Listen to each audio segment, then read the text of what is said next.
You're listening to The Social Workers on WCDB Albany.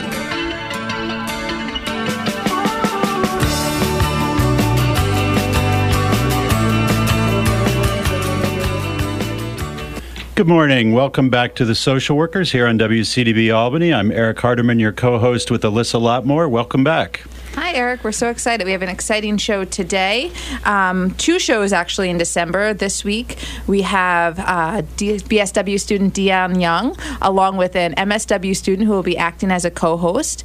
And we'll have Claudia Israel on later on the second half of the show. We'll also have a special show next week with author Dr. Ogden Rogers. He wrote Beginnings, Middles, and Ends, Sideways Stories of the Art and Soul of Social Work. So two shows in December.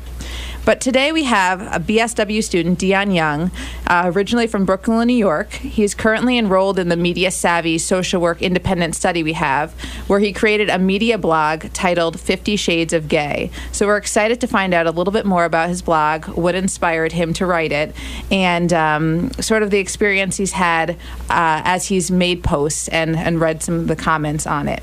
We also have MSW student Lamar Romeo, who took the Media Savvy Social Work course over the summer, and now he has a lot of skills, so he's here to put those skills into use as a co-host both this week and next week with Dr. Ogden Rogers.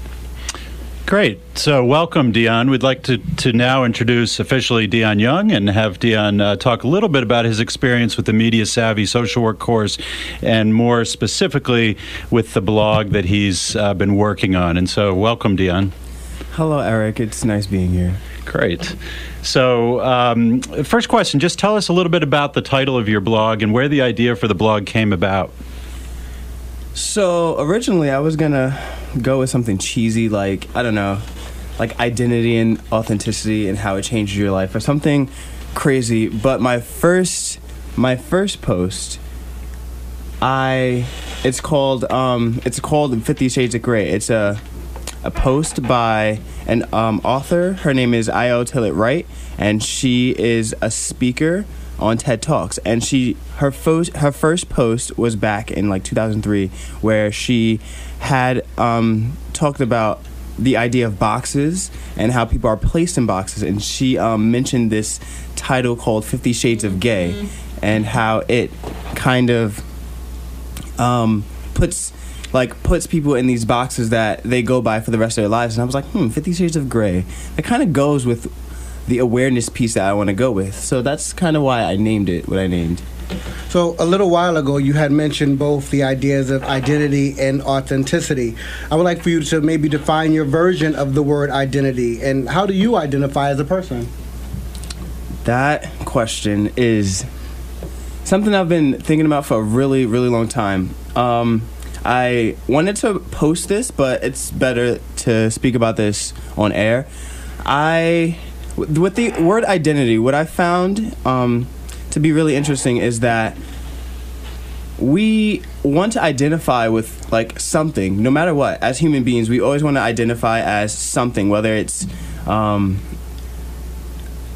successful college student, whether it's a businessman, a business person. But I feel like people get so caught up in who they want to be as a person, they tend to start to box themselves. Like, for instance, in the LGBT community, you want to be known strictly as this, and you don't want to be called certain derogatory words, but in a sense, you're boxing yourself. So, personally, I would identify as something on the LGBT spectrum, but then not, because I do feel like I don't want to limit myself in someone's mind. So when the first thing someone thinks of when they hear Deon Young, they think, oh, he's this, this, and this. But in reality, I want to identify as so many different things that I can't choose one. So that's an interesting comment, Deon. So sometimes I think of identity as something that other people project onto us rather than something that we create for ourselves. So listening to your comment, I'm curious, how do you go about establishing and projecting your identity, sort of creating it yourself? It's hard because that's kind of where authenticity comes in, because in order to establish an identity, you need to know where you stand as a person. Whether it's Whether it's, do I want people to view me as this, or do I want myself to be viewed as this? So when I walk out of my room, my friend made a huge comment, so that's why I'm smiling. But when I walk out of the room, I typically think, oh, I'm going to come out of here and people are going to see me and I'm going to be dressed in these elaborate spring colors. And I'm going to be identified as the boy in yellow today or the boy in blue. But what I think where my authenticity comes into play is that how I perceive myself has to be so true to the way people look at me. I think that no matter the negative response or even the positive reactions I get to the way I act or how animated I can be, as long as I know myself that I'm authentic, I shouldn't have to worry about what other people perceive me as. So let's talk more about the word authenticity. What does that actually mean to you, and how could someone who might be struggling with it get to that? It's hard because I don't think you can get there alone. I think as a person, if you don't struggle in society with the way they view you, then you're not really missing the point, but you must be perfect because, geez, that's hard. I think that without a support system pushing you, especially if you're dealing with identity issues, then you won't reach your authentic self. And in order to find that support system, it's almost like you have to reach out. So what authenticity means to me is just are you ready to face the world and have them see who you truly are, no matter what box they may place you in. So for someone that's struggling with authenticity, I would say to them, find a person that will be there to guide you to find your true self. Don't do it alone, because then you might end up in a really bad place that it'll take you a while to get out. Okay. So how has your identity played in with your blog, 50 Shades of Gay? My identity, what I think that, I tried to stay away from self-reflection in my blog because I wanted to see more of what people thought of the comments and the posts that I would put up in the comments that people would say. But my identity personally, it's weird because for every post I put up, I would think, oh my gosh, this is resonated with me so much, and this is having me think about myself more than it does. So essentially, I've taken out so much, and I will continue to take out so much from this blog, and my identity still remains just to be different from most, because I've strayed from, I'm going to be this on the LGBT spectrum, or I'm going to be strictly known as heterosexual. I'm just going to be Deon, and I think that's where my authenticity is starting to tie into. Mm-hmm. Now, you've mentioned that you try to stray away from the self-reflective piece because you really wanted the people reading your blog to make the comments and to think for themselves. So have you ever had any comments from any of your readers that specifically has challenged you on what you believe or made you truly think about your answer? Yes. There was an anonymous post towards the beginning of my blog. The piece was called What Happens Next? And that post was a video about, it starts off with a teenage male who goes into his house after a day of school, and he finds his parents in his room crying, and essentially he gets kicked out for being gay. After that, there's a downward spiral in his life, eventually leading him to try to commit suicide, which he stopped by a random passerby. And the comment on that was from an anonymous person, and it says, having a religious background, I'm not sure what I'd say other than something related to God is in control. But with those words, I find them hard to digest trying to support someone else. My thoughts and questions are around this wave of civil rights and awareness. Do you think this reaction and or response from parents, families, and society will decrease? That was a tough question because I didn't yes, I was trying to stray away from self-reflection, but in comments, I wasn't. So it was hard to not get personal, but I tried really hard not to. And what I said was something along the lines of, I don't know if in 10 years there's going to be a decrease in young men and women who identify as somewhere on the LGBT spectrum tell their parents, or their parents finding out in a secondhand way, and they get kicked out, and it'll eventually lead to a really bad spiral in their life. I don't know if that will decrease, but personally, with awareness going on and all the things that's happening, especially in the Albany community, especially with the library, what is it called again, Alyssa? The Albany Public Library and the Pride Center have partnered for an LGBT storytime for allies and members of the LGBT community, which is a really, for me, it was a surprise. I was glad to see something like that happen, because I've never seen an LGBT story time like that. So that is a way that is increasing awareness, and from a young age, for children and families, and having stories that are reflective of the LGBT community to make it more just a focus at a young age, an awareness at a young age. So that's something I think is positive. Something like that is pushing us towards a more positive way of life. Whereas currently, what I would like to say to like parents who are challenged with their child's identity is just they will become more authentic with you in their corner than on their own in the street.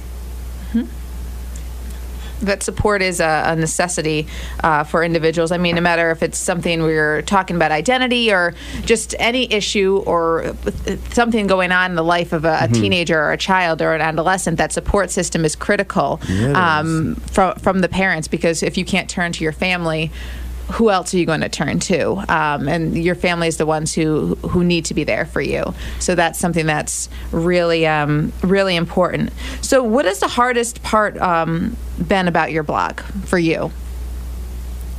The hardest part has been seeing certain things that I wasn't aware of.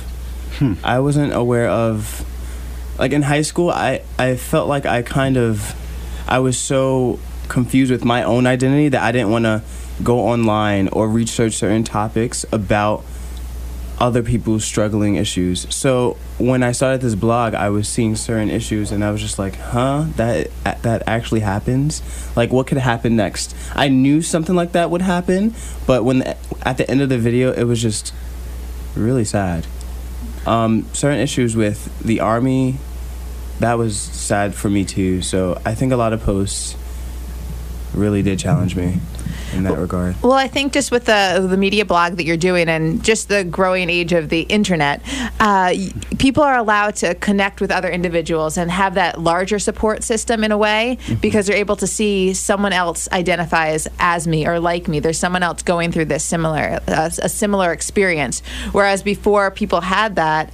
If you're in maybe a rural community, or your family does not agree with how you are or who you are, they were sort of boxed in themselves, and they didn't have anyone else. But now, through a media blog where other people can connect, make comments, say, oh my goodness, I agree with you. I didn't know somebody else was going through this. I think it's a step in the right direction for individuals to feel, I'm not alone. Yeah. Do you have a sense, Deon, with the blog itself, for you personally, what is really the purpose of the blog? Is it to stimulate conversation through the comments? Is it a dialogue that you're looking to start, or is it more educational in nature, or is it offering support, as Alyssa says, to potential viewers out there who maybe feel isolated and don't see other people going through similar situations? See, in the beginning, it was strictly about awareness, bringing awareness to whoever would read the blog, and then it just became it became a support system for those who are struggling as a teenager, and has come across my blog through other people. And now I think that I will stick by the fact that for someone to read it, I want them to think, how can I bring this back into my life and rethink how either I'm treating other people, or how I view other people, or how I can bring authenticity from this piece, whether it's a negative situation and in their head they're trying to view it as how could this person change certain things the way they've done to be authentic. So it's become a lot. It's become a support system. It's become it's become raising awareness. It's become, how can someone find their identity through this authenticity? It's really become a lot to me personally. Well, I've been sitting here and I have a question. I've been kind of thinking about it, but I think now, on the heels of what we just talked about, it's germane and it makes a little bit more sense to ask the question. But earlier you had indicated, or you said that you wanted to stay away from personal reflections. Mm-hmm. Why did you make that decision? I mean, because if we're talking about identity and authenticity, wouldn't it be important to maybe self-reflect on some level? That, in a sense, yes, but for some reason, my original way of thinking when I started the blog was to bring certain videos and stuff and certain things. So in a way, I did self-reflect. Like, I would say, I stand by this side, but I don't want to go too much into that. I want to hear from you guys, because in a sense, I do want to hear from them. And if they decide to comment, then I would further explain my situation, like with the What Happens Next post. He stated that he came from a religious background. So did I. Mm-hmm. And I stated the challenges I face. So I think that it was I didn't want, like, if I would have stated my self-reflection, would people get anything out of it? Would they get anything out of just my personal feelings rather than seeing something that's true in the media? Okay. Well, I understand what you're saying. I do think that sometimes people who might not necessarily have a voice can actually find some type of comfort and understanding and knowing that someone like them is out there, even if they haven't gotten to that place where they themselves can identify as being authentic or who it is that they would like to be. So my question to you is, what has been the best part of your blog? The best part is, like, the feeling when I click post. Oh, no, not even post. It says publish. When I click publish and I know it was a good post. Like, for instance, a couple weeks ago, Alyssa asked me, Deon, what's your reasoning behind Skylar Damon? And why is that your, like, name? Why is that the name of your post? Or the name of the title of the URL, whatever that's called. And it's funny because that was probably my favorite post, because people ask me that, why is your Facebook name Skylar? Like, what is this? And it's like what I said in my post. Well, I'm not going to really say too much on it because it's a long reason. But it's a way to express my identity outside of Deon. Like what I was saying before, I identify as so many different things that, in a way, it's stressful. It's stressful to have people look at me and say, he probably identifies as this, et cetera, but no. So I created this alias, not really to kind of have this passerby think he has an alias, what? But it's more of, I needed a second, I guess, way of getting my point across. I needed a second way, and that was Skylar Damon. And so he kind of became my, I guess, alter ego in a weird sense.